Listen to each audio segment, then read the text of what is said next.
చనిపోయిన వారు కలలోకి ఎందుకు వస్తారు? అమ్మ, నాన్న, తాతలు, నానమ్మ, అమ్మమ్మ, మామయ్య, పిన్ని వంటి వారు తమను ప్రేమించేవారి కలలోకి, తాము ప్రేమించేవారి కలలోకి పెద్దలు వస్తారు. ఇలా రావడానికి ఎన్నో కారణాలు ఉన్నాయి. చనిపోయిన వారు ఎప్పుడు తమ వారసులతోటి మాట్లాడుతుంటారు, ఎలా మాట్లాడుతారు అని గరుత్మంతుడు శ్రీమన్నారాయణుని అడిగాడు. చనిపోయిన వారికి విపరీతమైన ఆకలి, దప్పికలు వేస్తుంటాయి. ఆ కారణం చేత తమ వారి ఇళ్లకు మొదటగా వస్తారు. అయితే వారు వాయు రూపంలో ఉంటారు. కాబట్టి నిద్రపోతున్న తమ వారసులకు వారు కొన్ని సూచనలు లేదా సంజ్ఞలు చేస్తారు. ముఖ్యంగా తమ కుమారులు, కుమార్తెలు, భార్య, బంధువులు, తమకు అన్నోదకాలు పెట్టవలసిన వారు ఎవరైతే ఉంటారో వారి దగ్గరికి ఒకరి తర్వాత ఒకరి దగ్గరకు ప్రాధాన్యత ప్రకారం వెళతారు. నిద్రపోతున్న వారికి కలలో వివిధ శకునాలు మాదిరి ఇస్తారు. అవే కలలు. కలలో ఎవరైనా గుర్రాలు, ఏనుగులు, ఎద్దులు, వికృత రూపి తన ప్రతిబింబమే చూసుకున్నా ఇవన్నీ పెద్దలు ఆకలితో ఉన్నారు అని గ్రహించాలి. కలలో తనను కట్టిపారేసినట్లు, చనిపోయిన వారు వచ్చి అన్నం పెట్టమని కోరుతున్నా వారు ఆకలితో, దప్పికతో ఉన్నట్లు గ్రహించాలి.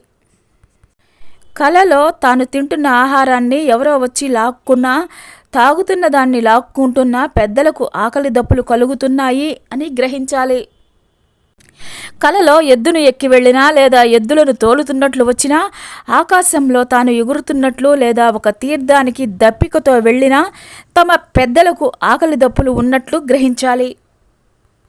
కలలో ఆవులతోటి, ఎద్దులతోటి, బ్రాహ్మణులతోటి, గుర్రాలతోటి, ఏనుగులతోటి, దేవతలతోటి, రాక్షసాదులు, ప్రేతాలతోటి బిగ్గరగా మాట్లాడుతున్నట్లు కల వచ్చినా, లేదా తన భార్య, పిల్లలు, బంధువులు లేదా భర్త, ఆత్మీయులు చనిపోయినట్లు కల వచ్చినా చనిపోయిన వారికి ఆకలి దప్పులు కలుగుతున్నాయని గ్రహించాలి.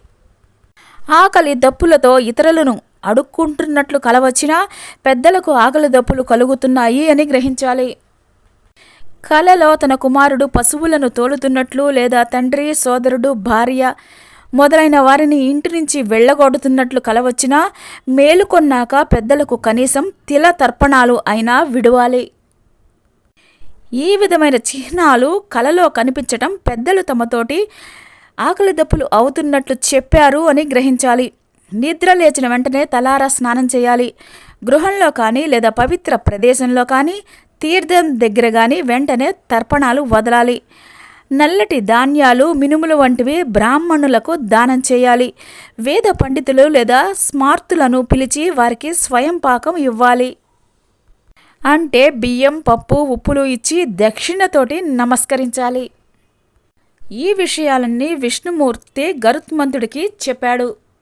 ఈ విషయాలన్నీ విన్నా, చదివినా కలల వలన దుష్పరిణామాలు రావు, ప్రేత పీడలు తొలుగుతాయి అని గరుడ పురాణం చెబుతోంది.